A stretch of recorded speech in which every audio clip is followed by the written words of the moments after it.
On passe, voilà, ce qu'on s'était dit sur ce séminaire cette année, lancement T0 sur le lancement du renouvellement du projet associatif qui se finit sur la fin d'année 2021.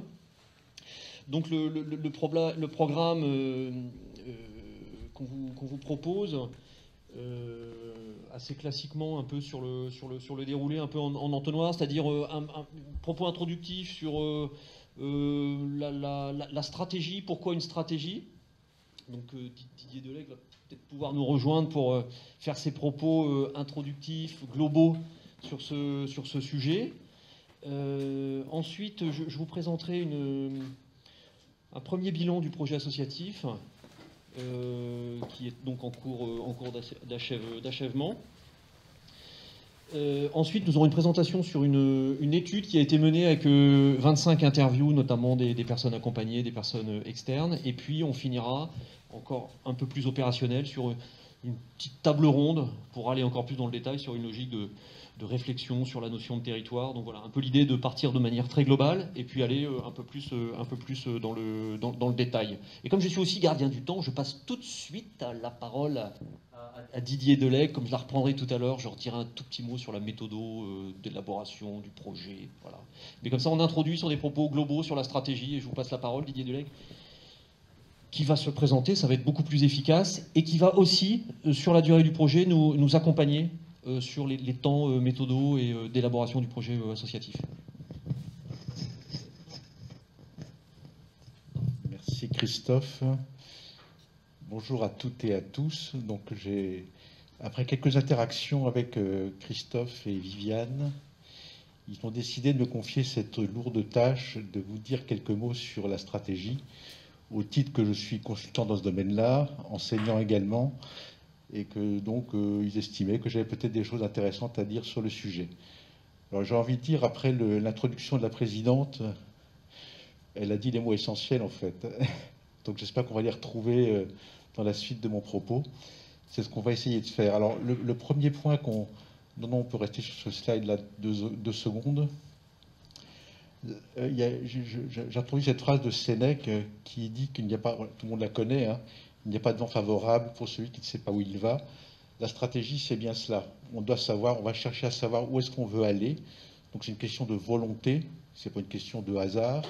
Où est-ce qu'on veut aller et comment on va s'y prendre pour y aller, avec bien sûr des objectifs à atteindre dans ce cadre-là.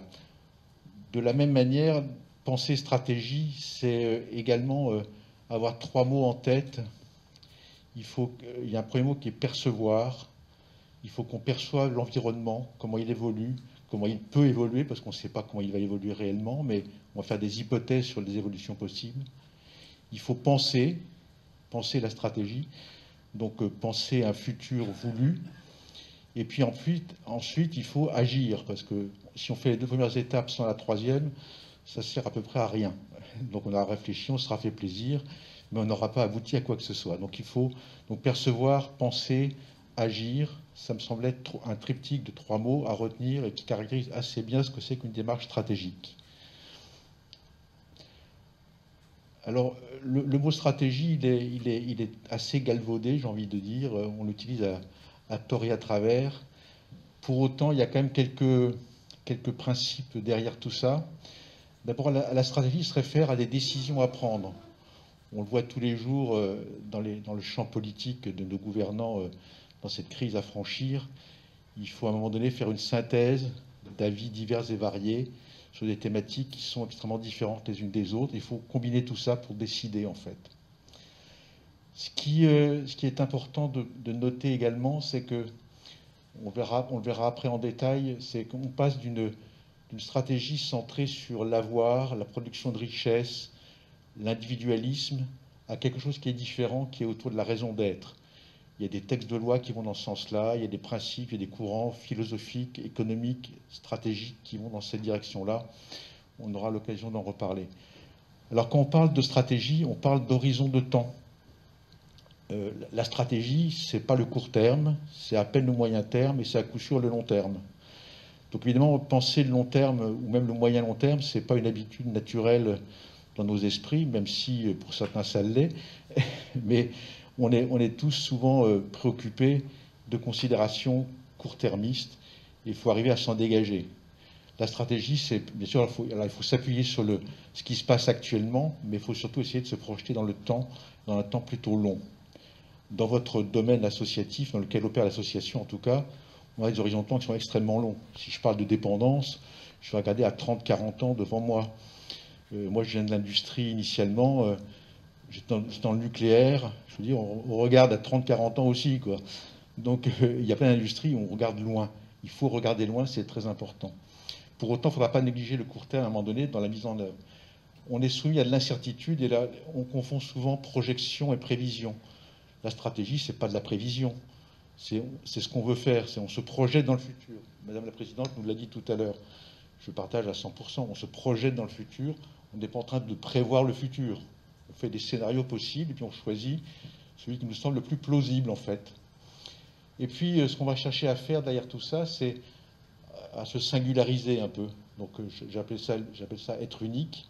On veut être différent des autres, on veut qu'on soit reconnu notre singularité, et c'est celle-là qu'on va proposer à des tiers institutionnels, familles, donateurs et autres. On va proposer cette singularité, et c'est celle-là qu'ils vont prendre. Quand on parle de stratégie, on parle nécessairement de valeur. Alors la valeur n'est pas la même pour tout le monde. On ne la met pas tous au même endroit. Donc quand on parle de création de valeur, moi en ce qui me concerne, je ne sais pas penser création de valeur financière uniquement. Je ne sais que penser création de valeur partagée. On verra ce que c'est tout à l'heure, mais la valeur partagée, c'est effectivement quelque chose qui est concomitant à la valeur économique, mais qui cherche à produire un impact social ou sociétal fort simultanément avec la valeur économique que l'on produit. Donc pour moi aujourd'hui, mais pour plein de gens qui pensent la stratégie ou qui pensent l'économie, on ne peut pas penser l'économie, quelle qu'elle soit, sans penser partage de la valeur. Ah, bien sûr, ça s'appuie sur la notion de responsabilité, je n'insiste pas, la RSE est classique, et puis de décision autour de scénarios et de plans d'action. Next. Mais tout ça ne peut se faire que s'il y a de l'engagement pour faire. Donc un projet stratégique, associatif ou pas, ne va fonctionner que si on se met d'accord sur comment embarquer, emmener, faire adhérer, mobiliser les gens de l'entreprise ou les gens de l'association. S'il n'y a pas de mobilisation, il n'y a pas de réalisation, en fait, pour dire un peu ça simplement. En termes de management, ça a été évoqué tout à l'heure par la présidente, elle nous a dit quelque part, on a tenu. On a tenu, c'est de la robustesse, il faut être robuste. Mais il faut aller au-delà de la robustesse. Alors il y a un mot très à la mode en ce moment, c'est la résilience. Donc on est tous résilients, on va s'adapter, on va innover, on va faire un tas de choses. Et je pense qu'il faut encore aller un peu au-delà. Il y a une notion qui apparaît dans les réflexions sur le sujet, qui est l'antifragilité. C'est-à-dire on va se créer des capacités d'innovation, de réaction, d'anticipation, de regard sur le monde, qui vont nous permettre d'avoir un coup d'avance et d'être au-delà de la résilience, en fait. La résilience, elle nous garantit qu'on va revenir à la position initiale. L'antifragilité va essayer de nous emmener au-delà de ce qu'on faisait avant, nous préparer pour le futur. On peut passer à la slide suivante. Donc évidemment, je ne pouvais pas échapper de parler un peu d'étymologie et d'aller sur le classique du genre. La stratégie, c'est deux mots qui sont derrière. Stratos et again en grec, donc l'art de conduire une armée et de la conserver en ordre de bataille. L'analogie guerrière, je ne sais pas trop mon truc, mais bon, c'est un peu, fait partie des pas de base à jouer. Donc évidemment, tout le monde connaît Sun Tzu ou a entendu parler. On connaît aussi également Clausewitz. Et dans Sun Tzu, ce qui est intéressant, c'est que ça s'appelle l'art de la guerre, mais il y a plusieurs titres à ces ouvrages en fait. Il y a l'art de la guerre, il y a les 13 articles, et parce qu'il y a une structuration en 13 articles de fond qui dit ce qu'il veut faire et ce qu'il convient de faire ou de ne pas faire lorsqu'on est dans un champ de bataille. Et puis après, il y a un autre titre qui est plus riche encore, à mon avis, c'est « Chaque mot est une perle ».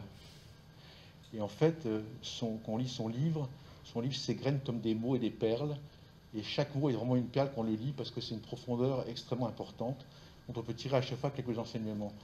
Donc, alors, bien sûr, on a des courants classiques de penser la stratégie travers d'Igor Rantzov dans les années 60-70, de l'école de Harvard dans les années 80-90, et d'autres encore que je ne veux pas citer, et qui nous disent en fait, c'est la suite quelque part, et ça, on retrouve là encore des mots énoncés déjà tout à l'heure, c'est un projet collectif, la stratégie c'est emmener un collectif avec soi quelque part, et ça demande de l'engagement. Si on n'a pas ces ingrédients-là, bon, on n'a rien en fait, on n'a rien du tout, mais next. Alors, on peut se poser la question, mais est-ce que cette affaire de Covid nous oblige à penser la stratégie autrement? Bon, je pourrais passer des heures à vous parler de ça, mais je ne vais pas le faire, évidemment. Mais je vais dire simplement deux, trois choses qui apparaissent assez clairement dans la manière de penser l'après, comme on dit souvent, là aussi c'est très galvaudé. Mais penser l'après, on ne peut échapper aujourd'hui à cette notion de donner, recevoir les soins. On s'est aperçu que, et c'est Mathieu Ricard disait, on peut apprendre la bienveillance, on peut aussi apprendre comme on apprend le piano ou les échecs en fait. On peut apprendre à faire de la stratégie, à développer une entreprise, une organisation autrement, avec ce souci de bienveillance et ce regard sur les autres. C'est l'essence de ce que vous faites ici, mais je pense que c'est une essence qui dépasse aujourd'hui simplement ce monde associatif, de l'économie sociale solidaire, du médico-social. Les entreprises dans le monde du marché pur et dur s'en emparent aussi progressivement. Alors, le temps va être long et il ne faut pas être trop pressé, mais les choses sont en train de bouger dans ce sens-là assez clairement. Ah pardon, oui, excusez-moi. De la même manière, on peut penser qu'on va passer d'un individualisme compétitif à quelque chose qui est plus responsable, plus dépendant d'autrui. On l'a vu dans l'économie classique, hein, où les boîtes ont commencé par se casser la figure très vite, parce qu'elles sont aperçues qu'elles dépendaient des autres, en fait. Donc cette dépendance des autres, on peut la généraliser à l'humain et au social, et s'apercevoir effectivement qu'on est tous interdépendants, et que l'économie, qu'elle soit à dimension économique pure, ou économie sociale et solidaire, ou économie et sociale, ou sociétale, on est interagissant et dépendant les uns des autres, il ne faut jamais l'oublier, ça. Alors, je vais dire deux mots. Alors, pour penser la stratégie, on est obligé de penser aux finalités de l'organisation dans laquelle on se trouve, en fait. Donc, il y a plusieurs finalités possibles. Il y a celle la plus classique, on peut appuyer sur les boutons en même temps, voilà, qui rejoint une philosophie classique de l'entreprise dans les marchés, qui est je crée de la valeur, pourquoi? C'est pour les actionnaires ou les associés, comme on le dit classiquement dans le code civil. Bon, c'est un peu vieux, c'est Milton Friedman, c'est 70. C'est la position dominante dans les marchés aujourd'hui. On crée de la valeur pour les actionnaires, point à la ligne. Après, tant mieux si on trouve autre chose, mais ça reste la position largement dominante, même si, comme je l'ai dit tout à l'heure, les choses évoluent. Les deuxième et troisième volets qui sont apparus, c'est effectivement la RSE et les parties prenantes, à travers effectivement de l'école de Brundtland en 87, et puis des parties prenantes avec Freeman en 84. On s'est dit, en fait, l'entreprise étant interdépendante vis-à-vis d'autres parties prenantes, il faut qu'on crée de la valeur aussi pour ces gens-là autour de nous. Donc ça, c'est apparu comme cela. Et puis, depuis le début des années 2010, là, 2011, en fait, on a l'un des grands auteurs de la stratégie, l'un des plus puissants probablement, Michael Porter et son compère Mike Kramer, qui ont développé cette notion de valeur partagée qui consiste à dire qu'il faut qu'on crée simultanément de la valeur économique et sociale ou sociétale en fait. On rejoint derrière cela d'ailleurs d'autres notions économiques hein, qui sont devenues un petit peu à la mode autour de la notion de bien commun. Hein. Bon, alors c'est un peu tarte à la crème de dire ça, d'en parler, mais je pense que c'est une notion qui est en train de creuser son sillon et qu'on doit entendre avec justesse en fait. Donc, je rappellerai quand même, juste, je l'ai mis dans le bas du slide, ce que ça veut dire que le bénéfice, et le bénéfice, il est nécessaire pour cette organisation lucrative dans un marché, non lucrative ou associative, il faut dégager de la rentabilité. Ce n'est pas pour le plaisir d'en dégager, c'est parce qu'on a besoin d'investir pour être pérenne, en fait. Donc, il ne s'agit pas de dire qu'on ne le fait pas, il s'agit de dire qu'on le fait parce qu'il y a une bonne raison de le faire. On peut passer à la suivante. Et alors, au sens stratégique du terme, développer un projet associatif ou stratégique, ça suppose de réfléchir à quelques notions et de les articuler correctement. La première notion, c'est effectivement, là aussi, ça devient progressivement à la mode. Moi, ça fait 25 ans que je fais de la stratégie, même plus. C'est pas aussi nouveau que ça. Et penser à ce que l'on est, à sa raison d'être, ça me paraît être une évidence. Qui suis-je? Si on ne sait pas répondre à cette question, c'est un peu embêtant, que ce soit à titre individuel ou collectif. Donc là, évidemment, on a cet élément-là, il est parfaitement clair pour vous, ce qui n'est pas le cas pour plein d'entreprises qui ne savent pas à quoi elles servent, à part à faire de l'argent pour je ne sais pas qui. Là, ce n'est pas le cas. On sait pourquoi on existe, on sait à quoi on sert. Et ça s'appuie sur des valeurs. L'ensemble des deux, ça constitue, de mon point de vue, ce qu'on appelle, de manière générale en stratégie, l'identité de l'entreprise, en fait, l'identité de l'organisation. La conjugaison des deux, et en fait, la mission, enfin, il y a une forte interdépendance entre les deux notions qui s'articulent très finement, en fait. Donc là, c'est ce qui va générer, effectivement, ce à quoi on croit, nos attitudes, nos comportements. Ce qu'on a vu tout à l'heure dans ces projets, leur finalité, à quoi ils servent, c'est parce qu'on partage des valeurs de ce type qu'on est capable de générer ce type de projet. Sinon, on ne le fait pas. Les projets qu'on a eus ne sortent pas d'une entreprise autre. Pardon. J'ai l'habitude de parler sans micro, donc... Ensuite, il faut savoir où est-ce qu'on a envie d'être demain. Ça, c'est l'objet de la vision. Où est-ce qu'on veut être demain? On confond souvent mission et vision, à tort. La mission, c'est qui sommes-nous, la vision, c'est où l'on va. Donc, où est-ce qu'on veut aller? Et le champ est large, puisque vous êtes sur un certain nombre de thématiques de l'accompagnement des personnes fragiles, qui constituent autant de domaines d'activité assez différents les uns des autres. Et il y en a qui sont en exploration, en émergence, d'autres en développement fort. Et en fait, on aura besoin de savoir, à un moment donné, quels sont ces domaines qu'on privilégie. Est-ce qu'on va privilégier des actions dans la dépendance, ou au contraire, on va aller, ou au contraire, ou simultanément, concomitamment, on va aller plutôt sur l'autisme et renforcer nos activités sur ce domaine-là, parce qu'il y a des besoins qui sont criants dans le marché. Et puis je pourrais continuer à en citer d'autres encore. Donc en fait, il faut savoir ce que l'on veut faire demain et qui on veut être demain dans un paysage socio-économique donné. Les derniers points sont autour de la nature du projet qu'on va choisir, en fait. Et ce projet stratégique, il va s'appuyer sur des constantes, effectivement, que sont notre caractère singulier dans un marché, dans une économie, et pourquoi, effectivement, les parties prenantes vont nous faire confiance. Puis derrière, eh bien, il ne faut pas l'oublier, il y a des plans d'action à mettre en place, il y a des projets, il faut les piloter, il faut savoir où on en est, il faut les corriger si c'est nécessaire, et être sûr qu'on ne s'égare pas dans des terrains qui ne sont pas bien balisés. Next. Ça, je pense que, si je vais dire deux mots rapides, on a compris où je voulais en venir. Hein. On a ça rejoint mes 3 points du départ. Percevoir, donc c'est une zone un peu d'analyse en fait qu'on va privilégier, comprendre l'environnement, je peux appuyer sur le bouton, ouais, comprendre l'environnement, utiliser des outils classiques de la stratégie comme le fameux SWOT que tout le monde connaît, qu'on fait souvent très mal et qu'on essaiera de faire bien si on le fait avec moi. Et puis on va analyser, on va choisir, prendre des décisions, hein, c'était le caractère, je pense. Ensuite, je perçois, je pense et j'agis. Et j'agis après, à la fin, au travers de plans d'action qu'on va implémenter avec des compétences, des savoir-faire à développer qui sont effectivement souvent indispensables pour arriver à bon port.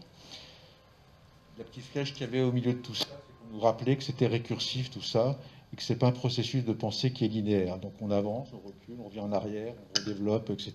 C'est un mécanisme.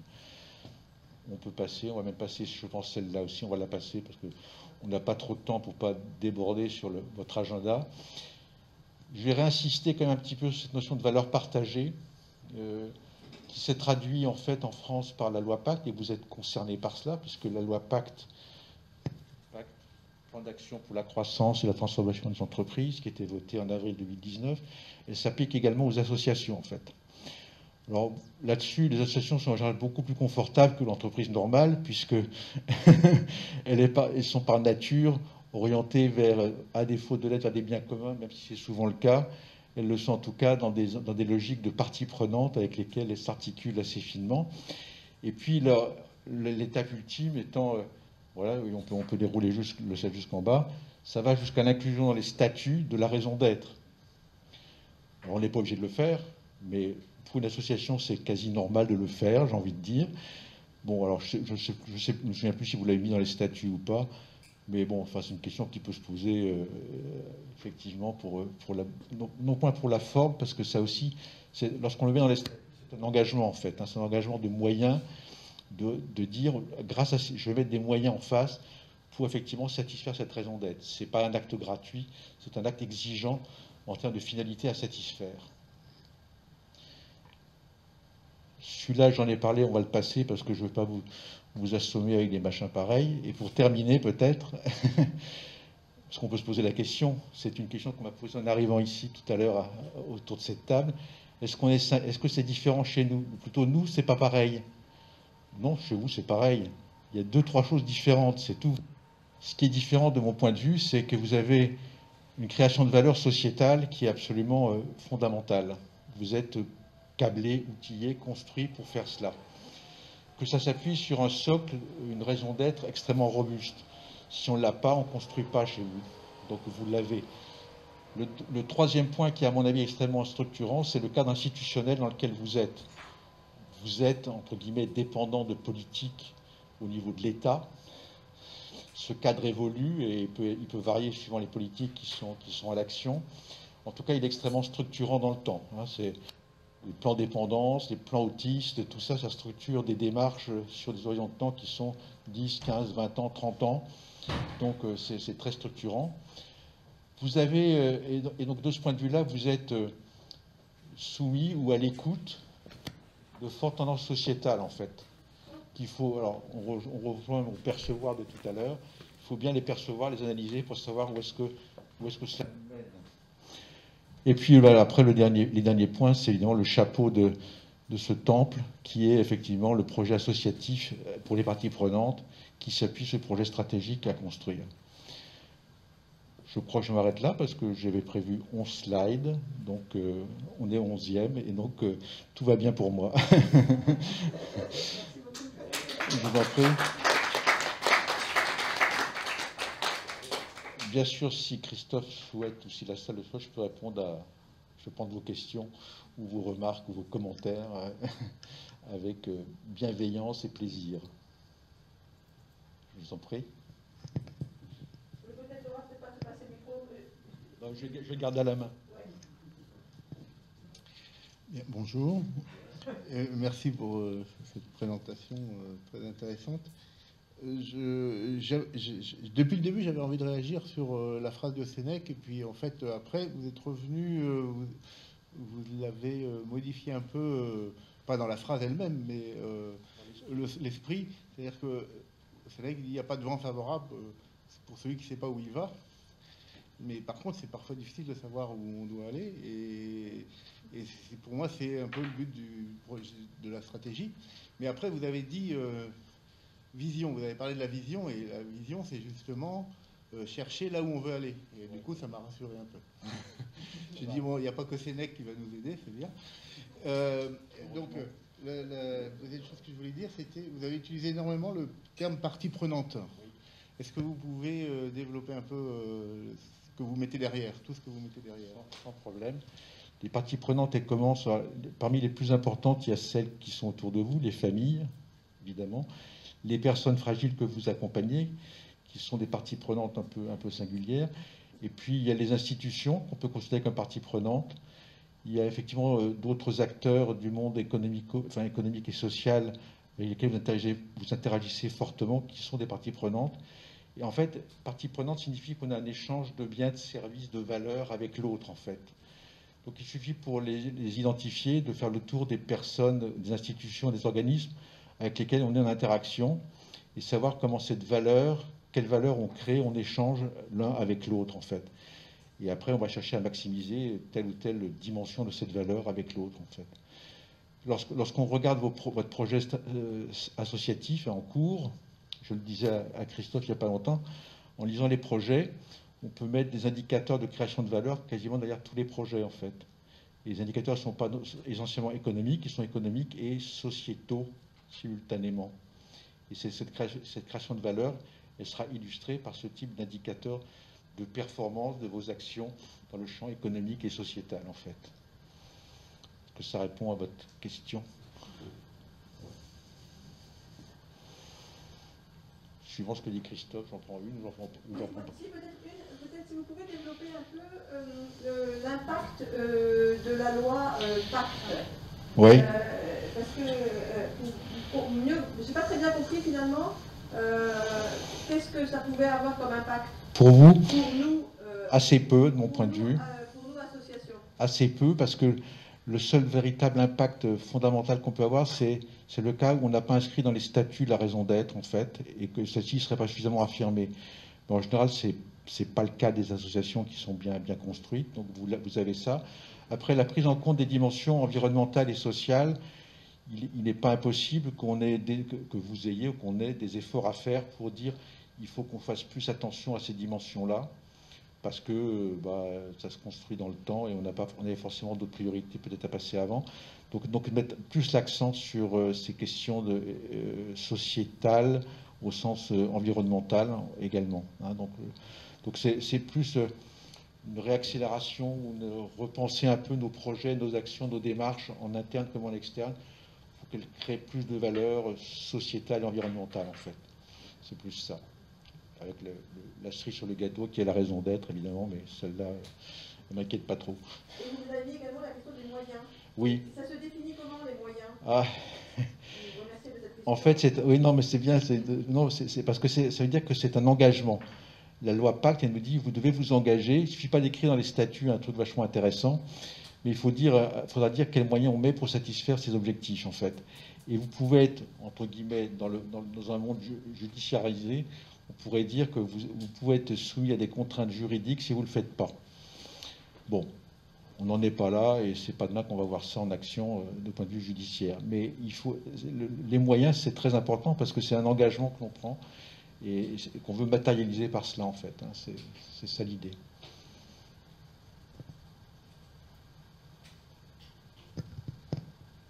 Merci à vous. On pourra reposer des questions de toute façon après, en croisant les différentes présentations. Merci à vous. Merci. Merci à vous, Didier, merci.